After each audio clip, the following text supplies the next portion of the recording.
नमस्कार। आज हम सब मिलकर जीवन के सबसे बुनियादी, सबसे छोटे और हाँ, शायद सबसे हैरान कर देने वाले राज की पड़ताल करने वाले हैं। एक ऐसी दुनिया जो हम सब के हर जीवित चीज के अंदर छुपी हुई है। जरा सोचिए, एक विशाल हाथी और एक छोटा सा बैक्टीरिया, या एक बहुत बड़ा बरगद का पेड़ और पानी में तैरती हुई काई।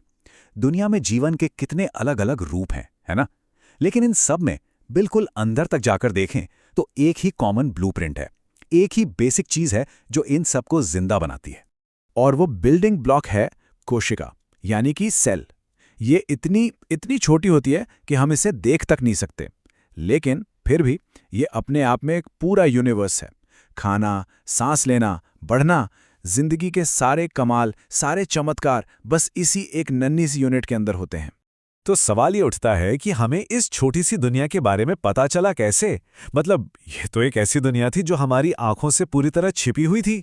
इसकी कहानी शुरू होती है 17वीं सदी से। सबसे पहले 1665 में रॉबर्ट हुक ने कॉर्क के एक टुकड़े में पहली बार डेड सेल्स को देखा। फिर कुछ ही साल बाद ल्यूवेनहॉक ने तालाब के पानी में जिंदा तैरती हुई सेल्स को देखकर सबको हैरान कर दिया।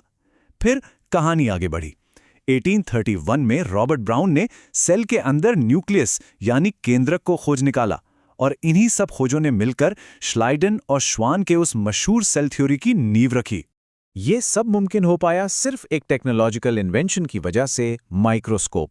बस इस एक औजार ने, आप कह सकते हैं, बायोलॉजी की पूरी कहानी ही बदल कर रख दी। इसने हमें वो ताकत दी कि हम जिंदगी के सबसे गहरे राजों में झांक सकें। लेकिन एक मिनट, हुक ने इसे सेल ही क्यों बुलाया? कोई और नाम क्यों नहीं? असल में ये नाम लैटिन शब्द सेला से आया है, जिसका मतलब होता है एक छोटा कमरा। तो हुआ ये कि जब हुक ने कॉर्क के टुकड़े को अपने माइक्रोस्कोप के नीचे रखा तो उन्हें मधुमक्खी के छत्ते जैसी छोटी छोटी खाली जगह दिखीं। ये छोटे छोटे डिब्बे उन्हें मठों में साधुओं के छोटे कमरों, जिन्हें सेल्स कहते थे, उनकी याद दिला रहे थे। बस वहीं से इस बेसिक यूनिट को अपना नाम मिल गया। तो इन शुरुआती खोजों ने मिलकर एक ऐसी थ्योरी को जन्म दिया जो आज भी बायोलॉजी की नींव है। इसे हम जानते हैं सेल थ्योरी के नाम से। ये थ्योरी 3 बहुत ही सरल लेकिन दमदार नियमों पर टिकी है। पहला, दुनिया की हर जिंदा चीज सेल से बनी है। दूसरा, सेल ही जिंदगी की सबसे बेसिक स्ट्रक्चरल और फंक्शनल यूनिट है।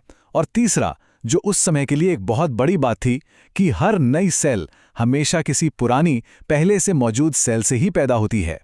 अच्छा, तो क्या इसका मतलब ये है कि सारी सेल्स एक जैसी होती हैं? जी नहीं, बिल्कुल नहीं। चलिए एक नजर डालते हैं पौधों और जानवरों की सेल्स की दुनिया पर और देखते हैं कि उनमें क्या फर्क है। यहां पर अंतर बिल्कुल साफ दिखता है। देखिए, प्लांट सेल्स के बाहर एक सख्त दीवार होती है जिसे सेल वॉल कहते हैं। ये उन्हें एक मजबूत ढांचा और सुरक्षा देती है। साथ ही उनमें क्लोरोप्लास्ट भी होता है जिससे वो अपना खाना बनाते हैं। वहीं दूसरी तरफ एनिमल सेल्स में ये दोनों ही चीजें नहीं होती, लेकिन हाँ, उनमें लाइसोसोम होते हैं जो सेल की साफ सफाई का काम करते हैं। अब तैयार हो जाइए, क्योंकि अब हम सेल के अंदर चल रहे हैं, इसकी कमाल की मशीनरी को देखने, जिन्हें हम ऑर्गेनेल्स कहते हैं। चलिए ऐसा सोचते हैं कि सेल एक चलता फिरता बिजी शहर है और हर ऑर्गेनेल का अपना एक बहुत जरूरी काम है। तो शहर के बीचों बीच है इसका हेडक्वार्टर यानी न्यूक्लियस। ये सेल का कंट्रोल सेंटर है। यहीं से सारे फैसले लिए जाते हैं, कब बड़ा होना है, कब डिवाइड करना है। और सबसे जरूरी बात, यहीं पर जिंदगी का कीमती ब्लूप्रिंट, हमारा डीएनए, एकदम सुरक्षित रखा होता है। अब देखिए, कोई भी शहर बिना बिजली के तो चल नहीं सकता, ठीक है? तो सेल को एनर्जी मिलती है माइटोकॉन्ड्रिया से। यह है शहर का पावर हाउस। ये खाने को इस्तेमाल करने लायक एनर्जी में बदलता है ताकि सेल अपने सारे काम निपटा सके। तो फिर शहर में बिल्डिंग्स और मशीनें कौन बना रहा है? ये काम करते हैं राइबोसोम। ये छोटी छोटी फैक्ट्रियां हैं जो प्रोटीन बनाती हैं। ये वो मॉलिक्यूल्स हैं जो सेल में लगभग हर काम करते हैं, ढांचा बनाने से लेकर केमिकल रिएक्शन को तेज करने तक। हर शहर को एक अच्छी क्लीनिंग टीम की भी तो जरूरत होती है। लाइसोसोम सेल का रिसाइक्लिंग और वेस्ट मैनेजमेंट डिपार्टमेंट है। ये टूटे फूटे हिस्सों और बाहर से आए हमलावरों को खत्म कर देता है। और हाँ, अगर सेल को बहुत ज्यादा नुकसान पहुंच जाए तो ये पूरी सेल को ही खत्म कर सकता है। इसी वजह से इसे सुइसाइडल बैग भी कहा जाता है। और शहर में सामान की डिलीवरी का जिम्मा किसका है? ये काम है गोल्जी ऑपरेटर्स का। ये शहर के पोस्ट ऑफिस या कुरियर सर्विस जैसा है। ये प्रोटीन को पैक करता है, उन पर एड्रेस लेबल लगाता है और उन्हें उनकी सही जगह पर पहुंचाता है, चाहे वो सेल के अंदर हो या बाहर। और आखिर में एक ऐसी जगह जो सिर्फ पौधों के शहर में मिलती है, क्लोरोप्लास्ट। ये सेल की अपनी किचन है, एक तरह का सोलर पावर प्लांट जो सूरज की रोशनी को पकड़ के उसे पूरे पौधे के लिए खाने में बदल देता है। कमाल है ना? तो ये थी सेल के अंदर की एक छोटी सी झलक, एक कमाल की और बेहद बिजी दुनिया।